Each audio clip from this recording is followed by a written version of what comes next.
شروع اللہ کے نام سے جو بڑا مہربان نہایت رحم والا ہے۔ اے محمد صلی اللہ علیہ وآلہ وسلم، اپنے پروردگار کا نام لے کر پڑھو جس نے عالم کو پیدا کیا، جس نے انسان کو خون کی پھٹکی سے بنایا۔ پڑھو اور تمہارا پروردگار بڑا کریم ہے، جس نے قلم کے ذریعے سے علم سکھایا اور انسان کو وہ باتیں سکھائیں جس کا اس کو علم نہ تھا، مگر انسان سرکش ہو جاتا ہے جبکہ اپنے تئیں غنی دیکھتا ہے۔ کچھ شک نہیں کہ اس کو تمہارے پروردگار ہی کی طرف لوٹ کر جانا ہے۔ بھلا تم نے اس شخص کو دیکھا جو منع کرتا ہے، یعنی ایک بندے کو جب وہ نماز پڑھنے لگتا ہے؟ بھلا دیکھو تو اگر یہ راہ راست پر ہو یا پرہیزگاری کا حکم کرے تو منع کرنا کیسا؟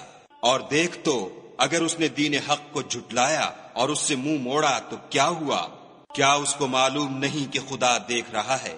دیکھو اگر وہ باز نہ آئے گا تو ہم اس کی پیشانی کے بال پکڑ کر گھسیٹیں گے، یعنی اس جھوٹے خطا کار کی پیشانی کے بال۔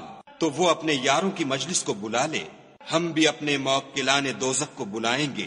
دیکھو اس کا کہا نہ ماننا اور سجدہ کرنا اور قرب خدا حاصل کرتے رہنا۔